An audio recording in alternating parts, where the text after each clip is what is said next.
filme De Volta para o Futuro Parte 2. O filme que foi lançado nos cinemas em 1989, 4 anos depois do lançamento do De Volta para o Futuro Parte 1. E como eu disse no vídeo anterior, o Parte 2 do De Volta para o Futuro ele não foi planejado. Quando os produtores, o Robert Zemeckis e o Steven Spielberg, que estava ali também produzindo o filme, eles não tinham a intenção de fazer o Parte 2. E como o sucesso do primeiro filme foi muito grande, então eles tiveram que fazer uns ajustes de última hora, por assim dizer, né? Porque o final do primeiro filme ele tem aquela cena do Dr. Brown voltando do futuro para trazer o Marty de volta para o futuro.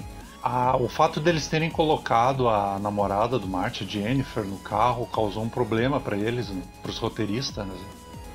E eles tiveram que meio que improvisar ali, fazendo que ela ficou desacordada e tal, né? Primeiro chega a Jennifer, né? Chega o doutor ali, busca os dois.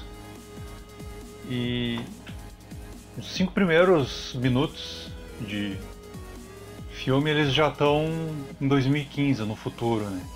30 anos no futuro. A história se passa em 1985, presente. E isso dificultou. Se você parar para pensar bem, o De Volta para o Futuro Parte 2 ele é o filme mais confuso assim, da trilogia, né? E então eles tentaram levar para um lado mais assim, do lado cômico, né? E foi produzido o Parte 2 e o Parte 3 ao mesmo tempo, né? Eles gravaram simultaneamente os dois filmes, né? O Parte 3 que se passa no Velho Oeste, e o Robert Zemeckis ele concentrou mais a atenção dele na Parte 3, então com isso a Parte 2 sofreu um pouco, né?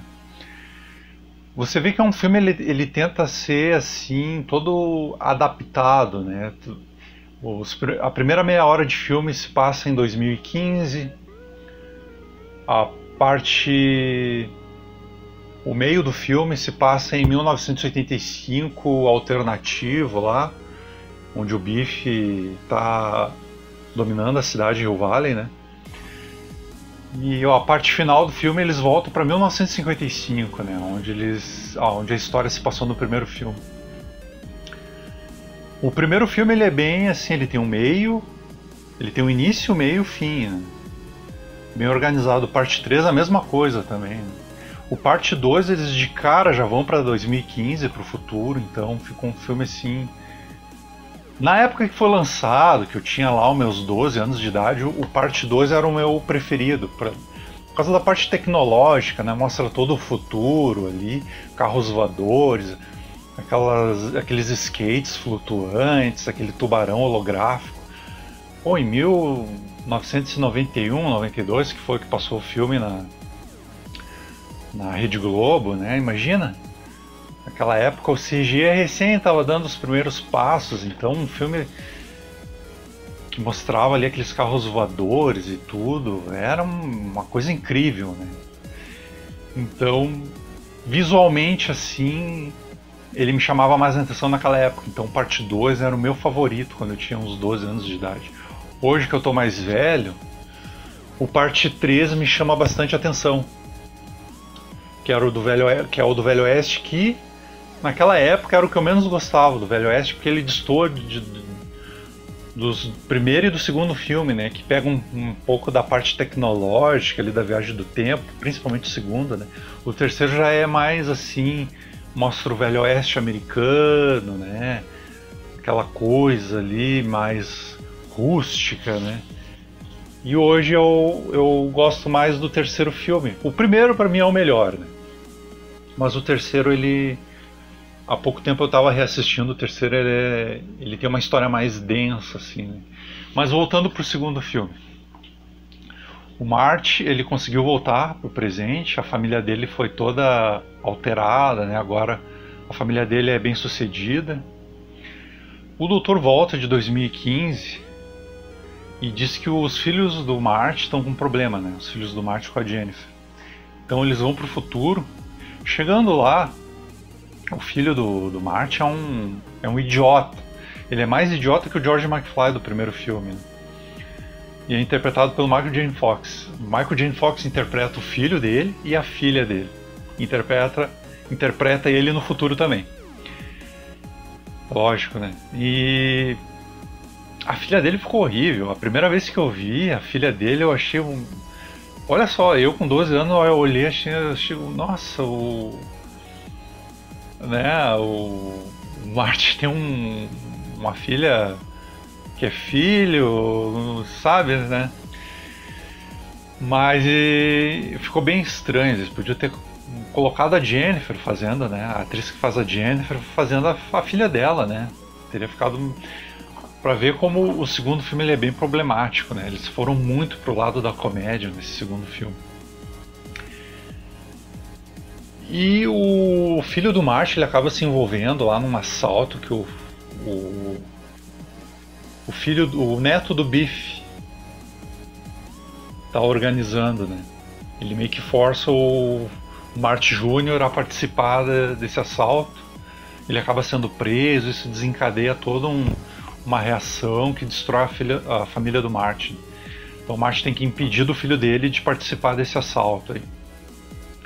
Ele acaba tomando o lugar dele, o lugar do filho dele e tal. Ele entra num confronto ali com o Biff do futuro, né? O neto do Biff. Eles reproduzem aquela cena da fuga do skate do primeiro filme, só que nos skates flutuantes e tal. A gangue do neto do Biff acaba sendo preso, né? Ele acaba livrando o filho dele dessa cilada, né? Só que nesse meio tempo o Marty ele compra um almanaque que conta ali os resultados dos jogos desde 55 até 85. E o plano dele é levar para o passado e ele fazer apostas e ganhar dinheiro com isso, né? Só que o doutor dá uma bronca no Marty e faz com que ele coloque o almanaque no lixo. Só que o Biff, idoso do futuro, descobre a máquina do tempo, leva o almanaque para 1955, entrega para o Biff jovem. E o Biff de 85 ficou bilionário, ele virou o dono de Hill Valley, a cidade virou um caos, ele é casado com a mãe do Marty, o George McFly foi assassinado pelo Biff. Então o Dr. Brown descobre tudo isso e descobre que foi em 55 que o Biff velho levou o almanaque. Então eles voltam para 55 e eles têm que tirar o almanaque do Biff de qualquer jeito. Então tem toda uma situação lá, eles revisitam o primeiro filme, né? Tem mostrado cenas do Marty no baile, encantamento no fundo do mar. E ele não pode alterar esses acontecimentos, né? Ele não pode se encontrar com ele um outro ele, né? O Dr. Brown também é a mesma coisa, tem um outro ele em 55. Então tem toda uma perseguição com o Biff e ele consegue pegar o almanaque, eles conseguem queimar e a linha do tempo volta ao normal. 1975 volta à linha normal do tempo, né? Só que nesse tempo o Dr. Brown é atingido por um raio na máquina do tempo e ele volta acidentalmente para 1885. E de lá ele escreve uma carta para o Marty, que ele recebe em 1955, dizendo que ele está no Velho Oeste e tudo, né? E o Marty vai correndo para falar com o Dr. Brown de 55 para ajudar ele para voltar para o Velho Oeste. E assim termina o filme. De Volta para o Futuro Parte 2, ele é um filme bem divertido. Ele é o filme que tem mais assim ação. Dos três filmes ele é o que tem mais ação, mais efeitos visuais, né? A parte do futuro, é complicado fazer filme que fale sobre o futuro, porque eles sempre erram, né?